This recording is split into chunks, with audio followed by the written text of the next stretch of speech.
Hello बच्चों, welcome again to फिजिक्सपेडिया। आज हम क्लास 10th का एक टॉपिक करेंगे जिसका नाम है, बहुत इंपॉर्टेंट टॉपिक है और जिसका नाम है ओम्स लॉ।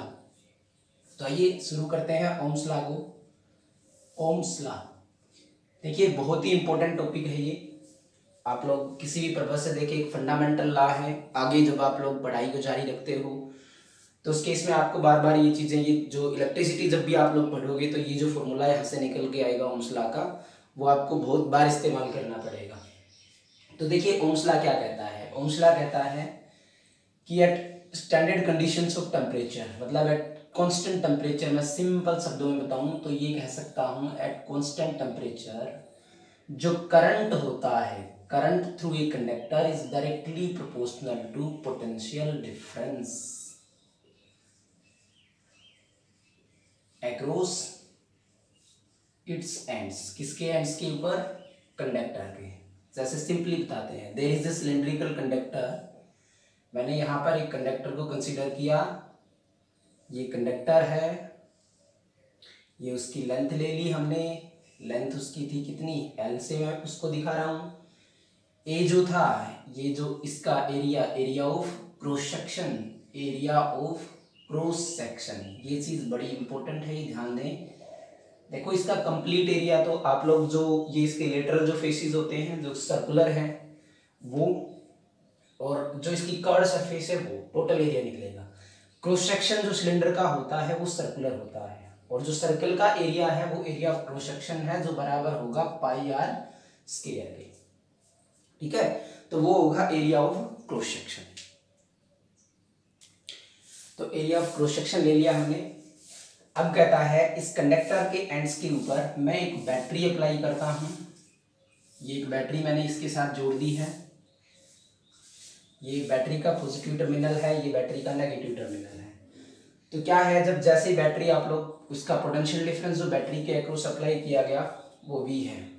मान लेते हैं इसमें जो करंट जो फ्लो करता है, करंट I इसमें से फ्लो करता है, तो according to Ohm's law, Ohm's law क्या कहती है? I is directly proportional to V। ठीक है, और यदि प्रोपोर्शनलिटी का साइन हटाते हो तो एक कांस्टेंट लग जाएगा, V is equal to I R. यहाँ पर R जो है वो प्रोपोर्शनलिटी कांस्टेंट है। क्या है वो? Proportionality constant. ठीक है, और प्रोपोर्शनलिटी कांस्टेंट जो है उसको आप लोग नाम देते हो रेजिस्टेंस। इस चीज को कहा जाता है रेजिस्टेंस। इसका नाम क्या है? रेजिस्टेंस इसका नाम है, और ये एक प्रोपोर्शनलिटी कांस्टेंट की तरह काम करेगा। इसका मतलब ये नहीं है कि R जो है वो मैंने कांस्टेंट बताया, तो इसका मतलब ये नहीं कि R कभी नहीं बदलेगा।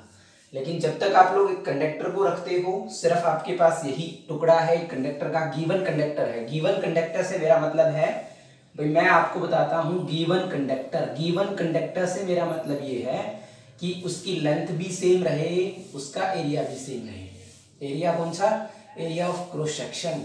वो दोनों चीजें क्या है? सेम है, और मटेरियल तो वही रहेगा, वो गिवन कंडक्टर है। ठीक है ना? तो कह रहा है कि टेम्परेचर आपने कांस्टेंट रखा, इसीलिए ये चीज कही गई है कि एट कांस्टेंट टेम्परेचर कि current is directly proportional to potential difference. क्योंकि रेजिस्टेंस जो है, जो प्रोपोर्शनलिटी कांस्टेंट आपने यूज किया वो रेजिस्टेंस है, और रेजिस्टेंस जो है वो टेम्परेचर के साथ बदल जाएगा। ठीक है, यदि R की वैल्यू बदल जाएगी तो फिर आपका करंट जो है वो भी उससे प्रभावित होगा। तो आप लोगों को ये चीज बताई गई है कि कांस्टेंट टेम्परेचर रखोगे तो R की वैल्यू कांस्टेंट रहेगी, और यदि R कांस्टेंट है तो फिर I इसके डायरेक्टली प्रोपोर्शनल आ गया, वो पोटेंशियल डिफरेंस के डायरेक्टली प्रोपोर्शनल आ गया। तो बच्चों यही था ओम्स लॉ की। इस स्टेटमेंट को आप लोग देखते हो, डेरिवेशन जो है वो आपके 10th के सिलेबस में नहीं है, तो हम उसको करवाएंगे भी नहीं। तो ये सिर्फ आपका था कि जनरली इंट्रोड्यूस करना कि ओम्स लॉ क्या होती है। और यहां से आपके पास एक टर्म निकल के आई है, रेजिस्टेंस है, रेजिस्टेंस। तो यदि रेजिस्टेंस को आगे खींचते हो आप लोग, तो रेजिस्टेंस क्या होता है? रेजिस्टेंस देखिए किसी भी कंडक्टर की एक प्रॉपर्टी होती है, ये चीज ध्यान रखें कि प्रॉपर्टी ऑफ कंडक्टर, कंडक्टर से मेरा मतलब क्या है? उसका एरिया और उसकी लेंथ दोनों चीजें सेम है, उस वो चेंज नहीं हो रही है। इन दैट केस रेजिस्टेंस क्या रहेगा? कांस्टेंट रहेगा। देखिए, तो रेजिस्टेंस को यदि बताएं हम, तो रेजिस्टेंस बराबर होता है ये एक ऐसी प्रॉपर्टी है, resistance is that property of conductor, मतलब रेजिस्टेंस है प्रॉपर्टी ऑफ कंडक्टर। तो ये आ गया resistance.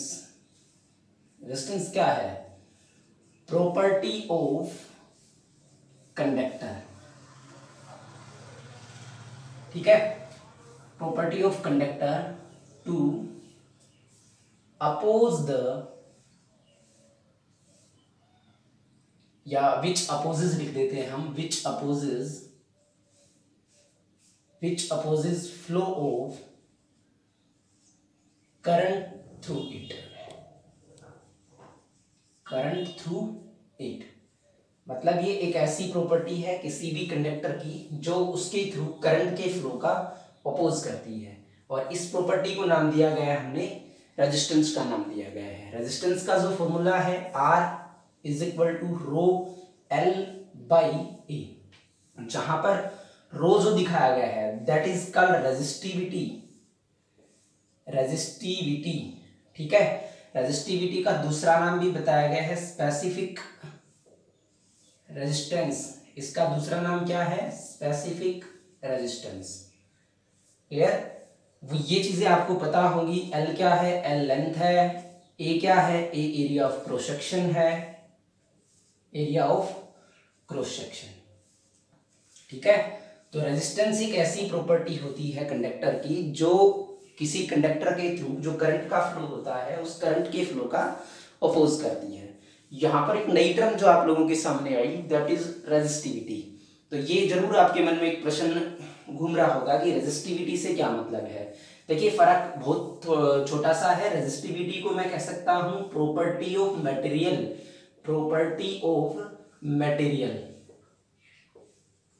which opposes flow of current। मतलब फर्क क्या है जी? हमने सिर्फ एक शब्द का फर्क करा है, एक वर्ड आपका डिफरेंट है। यहाँ है प्रॉपर्टी ऑफ कंडक्टर, यहाँ है प्रॉपर्टी ऑफ मटेरियल।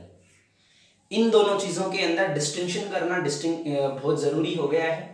देखिए यदि मैं कहता हूं कि ये एक मेरे पास पीस है, ये कॉपर का एक वो है कंडक्टर है मेरे पास, तो यदि मैं इसको कहूं कि ये गिवन कंडक्टर है आपके पास, तो गिवन कंडक्टर का मतलब है कि ना इसकी लेंथ चेंज कर सकते हैं आप, ना इसका एरिया बदलोगे, ठीक है ना।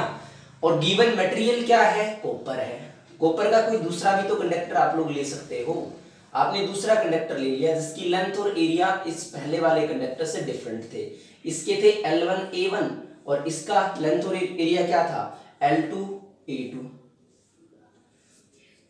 तो देखिए क्या कहता है, अब देखिए, अब आप थोड़ा सा आपको क्लियर होना शुरू होगा कि कैसे इन दोनों के अंदर डिफरेंस क्या है तो ये भी कॉपर ही, दोनों का मटेरियल क्या है? सेम है। तो कॉपर की जो प्रॉपर्टी, कॉपर जो मटेरियल है उसकी जो प्रॉपर्टी करंट का अपोज करती है वो क्या है? रेजिस्टिविटी। रेजिस्टिविटी इसकी भी सेम और इसकी भी सेम, क्योंकि दोनों में मटेरियल क्या है? सेम है। लेकिन रेजिस्टेंस दोनों का डिफरेंट होगा, क्योंकि दोनों की लेंथ और एरिया ऑफ क्रॉस सेक्शन क्या है? डिफरेंट है। रेजिस्टिविटी दोनों केसेस में सेम है। यदि मैं इसके अक्रॉस बैटरी को यूज करूं तो ये कहता है कि जो इसमें से करंट जो है directly proportional to potential difference. मतलब आप लोगों को मान लो कि क्या हुआ कि आपने पोटेंशियल डिफरेंस 2 वोल्ट अप्लाई किया, you found that current is flowing 0.5 ampere. आपने 4 वोल्ट दिया तो आपको मिलेगा करंट 1 एम्पियर मिलेगा। आपने 6 वोल्ट दिया, करंट आपको मिलेगा 1.5 एम्पियर, ठीक है। मतलब डायरेक्टली प्रोपोर्शनल आ रहा है। क्लियर हुई बात? तो रेजिस्टेंस इसका क्या है? इस कंडक्टर का, ये गिवन कंडक्टर है, इसका रेजिस्टेंस कांस्टेंट रहेगा। इसका यदि देखते हो तो इसका अपना खुद की कुछ वैल्यू होगी, उसके रेजिस्टेंस की भी कुछ वैल्यू होगी, जो क्या रहेगा? कांस्टेंट रहेगा। चाहे आप इसके अक्रॉस वोल्टेज इंक्रीज करते रहो, डिक्रीज करते रहो, लेकिन जो इसका रेजिस्टेंस था वो क्या रहेगा? कांस्टेंट रहेगा, पोटेंशियल डिफरेंस के साथ, करंट के साथ, ठीक है। कई बार बच्चे यहां से उठा के चलते हैं। कई बच्चों ने एक आधी बार क्वेश्चन पूछा है कि sir R is equal to V by I, क्योंकि पीछे ओम्स लॉ में आपने पढ़ा था V is equal to I R. तो यहां से बच्चे पूछने लग जाते हैं कि जी जैसे जैसे हम V को बढ़ाएंगे तो R बढ़ना चाहिए, नहीं बढ़ेगा, क्योंकि आप लोग जो फॉर्मूला देखते हो resistance is used as a constant, आप V को बढ़ाओगे तो I भी बढ़ जाएगा ना, तो रेशियो दोनों का क्या रहेगा, सेम। वहां देख सकते हो आप लोगों ने V को बढ़ाया, आपका I बढ़ गया, रेशियो क्या है देखिए 2/0.5, R कितना आया 4 ओम, यूनिट होती है ओम, ओम उसकी यूनिट होती है, और उसको हम ये इसका सिंबल है। उसके बाद आपने ये क्या 4/1 किया, दूसरी रीडिंग को देखा तो भी आपका रेजिस्टेंस कितना आया 4 ओम, फिर उसके बाद 6/1.5 किया तो भी आपका रेजिस्टेंस कितना आया, resistance in that case resistance is also 4 ओम। तो हर केस में रेजिस्टेंस की वैल्यू कितनी आ रही है आपकी 4 ओम के बराबर, तो रेजिस्टेंस इस केस में कांस्टेंट है। इसको स्पेसिफिक रेजिस्टेंस बोलते हैं।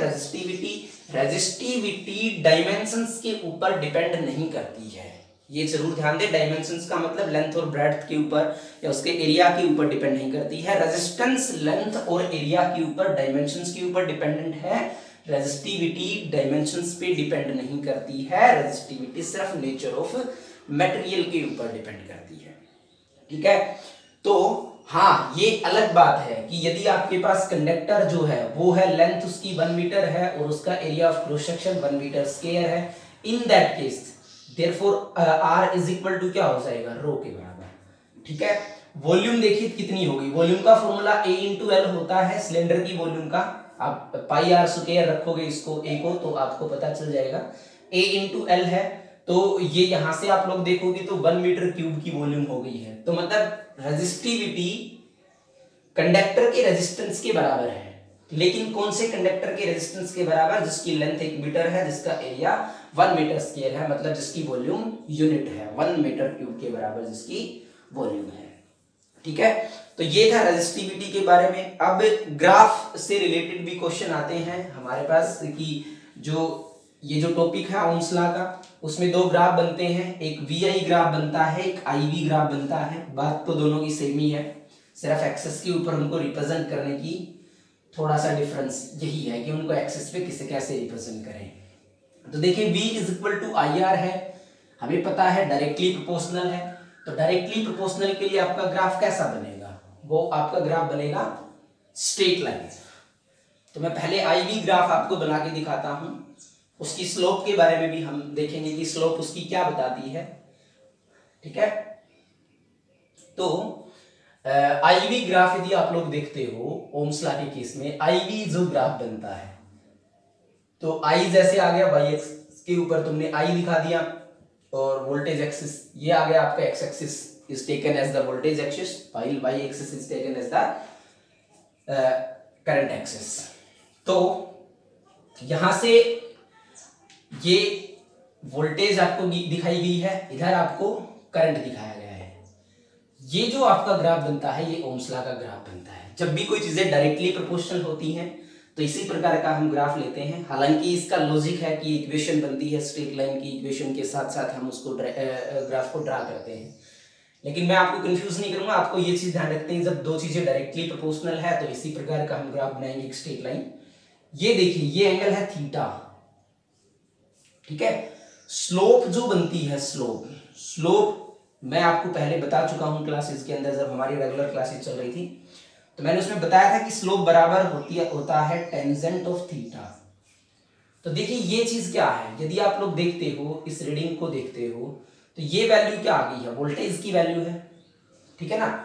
और ये चीज जो थी ये वैल्यू किसकी वैल्यू थी, ये वैल्यू करंट की वैल्यू है। तो यहां देखिए ये दोनों क्या होंगी, बराबर होंगी, ठीक है। दोनों क्या होंगी, बराबर होंगी, दोनों बराबर होंगी। तो ये भी I है करंट आपका और ये भी है। Tangent theta perpendicular upon base, ये देखिए थीटा के सामने क्या आया, स्लोप का फॉर्मूला क्या है, टेन थीटा। टेन थीटा हम निकालने जा रहे हैं, कितना आ गया I अपॉन नीचे क्या है वैल्यू V। फॉर्मूला आपने देखा V is equal to IR, और यहां से आप लोग I बाई V किसके बराबर लिखोगे, वो लिखोगे 1/R। ये क्या आ गया 1/R। तो ये जो IV जो ग्राफ था, स्लोप इसकी क्या बताती है, रेसिप्रोकल ऑफ रेजिस्टेंस। क्या है, रेसिप्रोकल ऑफ रेजिस्टेंस। और रेजिस्टेंस के रेसिप्रोकल को बोलते हैं कंडक्टेंस। क्या बोलते हैं उसको, कंडक्टेंस। तो रेजिस्टेंस क्या था? एक ऐसी प्रॉपर्टी कंडक्टर की जो करंट के फ्लो का ओपोज करती है। कंडक्टेंस क्या होगा? कंडक्टेंस एक ऐसी प्रॉपर्टी हो जाएगी मटेरियल की जो करंट के फ्लो को सपोर्ट करती है। उससे उल्टा करना है रेजिस्टेंस से। रेजिस्टेंस की यूनिट क्या थी? रेजिस्टेंस की यूनिट थी ओम और कंडक्टेंस की यूनिट हो जाएगी महो। इसका रेसिप्रोकल कर देंगे या फिर ओम इनवर्स आप ऐसे लिख सकते हो या फिर इसको साइमन भी लिखा जा सकता है। ठीक है, तो ये स्लोप यदि आपसे पूछा जाए, क्वेश्चन ये भी पूछा जा सकता है, जैसे 1 नंबर का बिल्कुल सिंपल सा क्वेश्चन है कि आपको आईवी ग्राफ की स्लोप क्या बताती है, तो हम बताएंगे आईवी ग्राफ की जो स्लोप है, आईवी ग्राफ की जो स्लोप है वो हमें रेसिप्रोकल ऑफ रेजिस्टेंस बताती है या फिर वो हमें कंडक्टेंस बताती है। इससे बिल्कुल दूसरा वीआई ग्राफ में बनाऊं तो अब की बार मैं वाई एक्सिस के ऊपर क्या दिखा रहा हूं? वोल्टेज को दिखाता हूं और आई जो है उसको एक्स एक्सिस के ऊपर।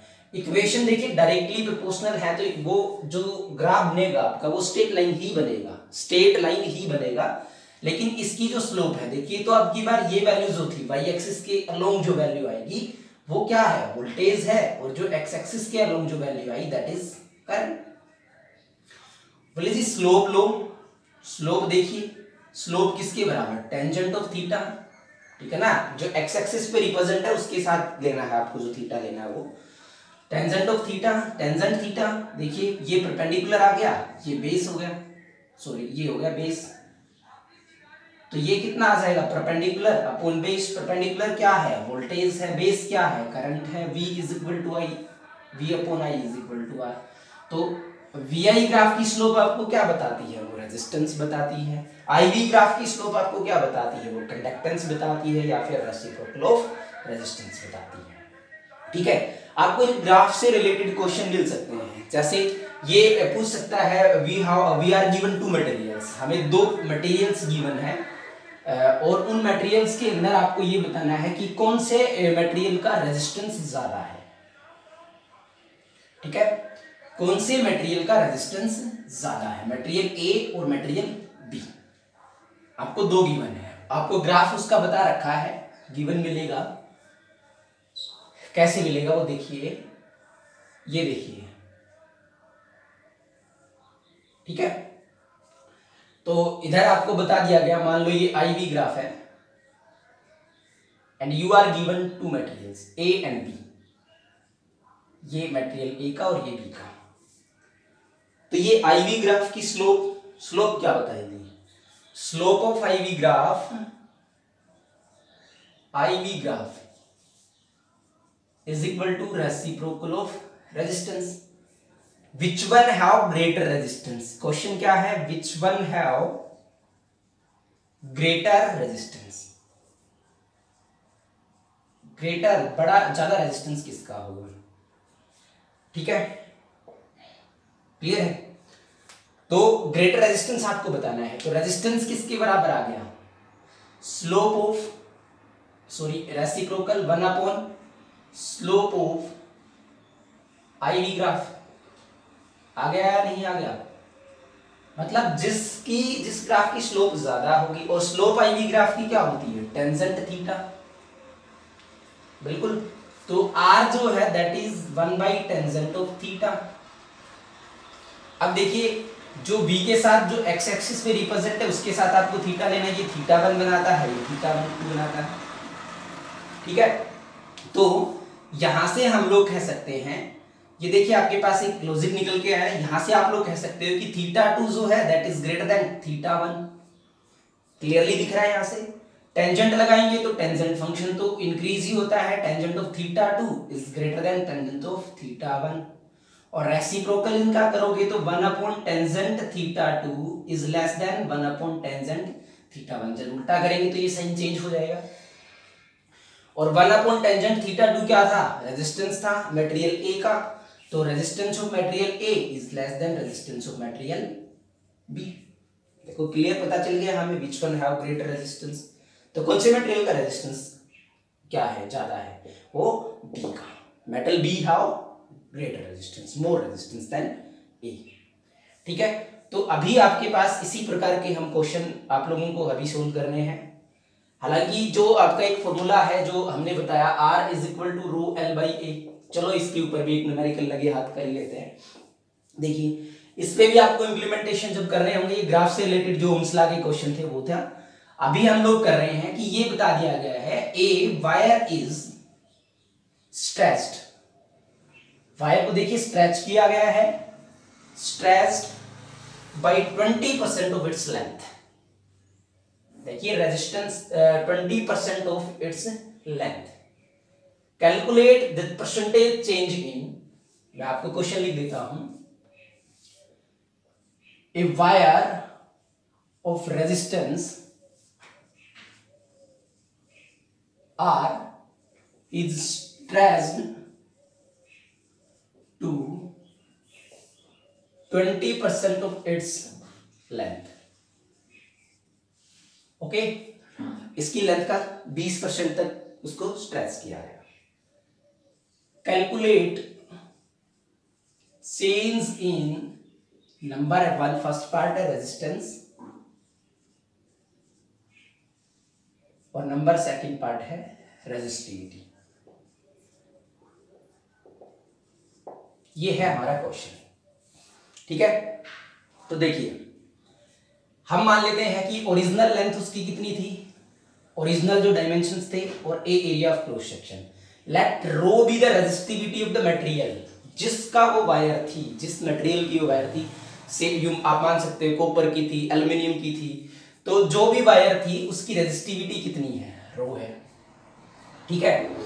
तो रेजिस्टेंस किसके बराबर होगा, रो एल अपॉन ए। ये क्या आ गया है, रेजिस्टेंस आ गया है। नाउ वायर इज स्ट्रेच्ड, अब ये क्लियर सी बात है कि जो वही जो वायर है उसको आपने खींचा, उसकी लंबाई बढ़ गई, इंक्रीज कितना आ गया, 20% इंक्रीज आ गया। तो जो न्यू लेंथ थी L1 दैट इज कितना आ जाएगा, वो 120/100L, ठीक है ना भाई। L का 20% बढ़ गया तो L का 20% कितना आ गया, निकाल के देख बताएं आप, 20/100, ठीक है ना। L तो पहले ही थी और इतना बढ़ के इंक्रीज हो गई, ये चेंज आ गया था ना, तो L प्लस 100, उससे निकालोगे तो कितना आ गया, 120/100L, ठीक है। अब देखिए यदि लेंथ उसकी बड़ी है तो क्या उसके एरिया पे कोई फर्क पड़ेगा, cross sectional area, cross sectional area मतलब उसकी मोटाई है, वायर कितनी मोटी है वो है उसका क्रॉस सेक्शनल एरिया। लेकिन वॉल्यूम तो देखिए जो मटेरियल वायर में था वो तो कहीं नहीं गया है ना, खींचा है वो अभी भी वायर के पास है, तो वॉल्यूम क्या रहेगी, कांस्टेंट रहेगी। मैं मान लेता हूं कि न्यू एरिया जो क्रॉस सेक्शन था वो A1 था, पहले कितना था A, अब कितना हो गया A1, पहले लेंथ कितनी थी अब कितनी हो गई L1। तो वॉल्यूम पहले कितनी थी, area of cross section into length, बाद में कितनी होगी, area of cross section into length. L1 कितना है, L1 A into L, L1 कितना है, L1 है A1 इंटू 120/100 इंटू L, और कैंसिल आउट करेंगे जब आप लोग इसको तो आपके पास आ जाएगा एरिया। एरिया कितना है, नया एरिया जो आया A1, A1 कितना हो गया है, A1 is equal to 100/120A। Clear, समझ गए। तो अब वायर को खींचने के बाद लेंथ उसकी ये हो गई, एरिया उसका ये हो गया, तो रेजिस्टेंस कितना होगा, रेजिस्टिविटी। देखिए रेजिस्टिविटी का जो क्वेश्चन आप लोग करते हो, रेजिस्टिविटी के अंदर चेंज क्या आएगा, नो चेंज, क्योंकि रेजिस्टिविटी वायर की प्रॉपर्टी नहीं है, वायर जिस मटेरियल से बनी है उस मटेरियल की प्रॉपर्टी है रेजिस्टिविटी, ठीक है ना। तो यदि आपने खींचने से पहले आपके पास कॉपर की वायर है तो खींचने के बाद वो एल्यूमिनियम में थोड़ी बन जाएगी, वायर क्या रहेगी, कॉपर, मटेरियल क्या रहेगा, सेम, और मटेरियल सेम तो रेजिस्टिविटी क्या रहेगी, रेजिस्टिविटी भी सेम रहेगी। तो रेजिस्टिविटी के ऊपर कोई फर्क नहीं है, इसलिए मैं दोनों केसेस में एक ही से डिनोट कर रहा हूं। तो L1 कितना था, L1 अपॉन A1, ये नया रेजिस्टेंस है R1, और रो इंटू L1 था 120/100 इंटू L, ओके, और अपॉन A1 करोगे, अपॉन A1 करोगे तो A1 कितना था, 100A अपॉन 120, R1 कितना आ गया, मल्टीप्लाई करोगे तो आ गया 12 12 144, 14,400 बटा 10,000 L/A, row L/A, row L by ए क्या था, आर के बराबर। तो ये हमारे पास आ गया 1 2 3 4 1.44, ठीक है, इंटू आर। आर क्या था, R rho L by A. Change in resistance delta R वो कितना आएगा, final resistance minus initial 1.44 R minus R. R पहले था, कितना आ गया है चेंज, ये आ गया है 0.44, ठीक है। समझ गए इस बात को। यदि आपको यहां से इसमें से दिक्कत आती है तो आप डायरेक्ट कर सकते हो, आप इसको ऐसा भी लिख सकते हो, ये देखिए आप सीधा इसको लिख सकते हो 14400 अपॉन 1000 आर। अब निकाल सकते हो चेंज इन रेजिस्टेंस, कितना आ जाएगा आपका चेंज इन रेजिस्टेंस अभी, वो आ जाएगा R1 minus R is equal to 1440 upon 1000 R minus R is equal to 4400 upon 10,000, वही चीज आ गई ना, इंटू आर। अब परसेंटेज चेंज निकालने के लिए क्या करोगे, delta R by R original resistance into 100, 4400 upon 10,000 हो गया है पूरा, आर अपॉन आर और साथ में 100 से मल्टीप्लाई करेंगे तो ये आ जाएगा आपका 44%, ठीक है। तो चेंज इन रेजिस्टेंस कितना आ गया है, 44% आ गया है, ठीक है। थोड़ा आपको दिख नहीं रहा है, मैं थोड़ा सा इसको ठीक करके दिखा देता हूँ जिससे आपके पास सोल्यूशन मिल जाए इसका। तो ये आ गया आपके पास चेंज इन रेजिस्टेंस, क्लियर है। तो आप लोगों को इस तरफ दो ही फॉर्मूले अभी बताए गए हैं, एक तो आपको ओम्स लॉ के ग्राफिकल क्वेश्चंस आपको मिल सकते हैं और दूसरा आपको R is equal to rho L by A. इससे आगे के जो लेक्चर्स होंगे उनमें हम पढ़ेंगे कि रेजिस्टेंस कंबाइन कैसे होते हैं जब उनको पैरेलल सीरीज कॉम्बिनेशन करते हैं, और ढेर सारे उसके ऊपर हम लोग क्वेश्चन करेंगे। तब तक के लिए आप लोग इन टॉपिक्स को, इन लॉजिक्स को, इन कंसेप्ट्स को प्रिपेयर करें, और if there is any query then you can share with me. Thank you.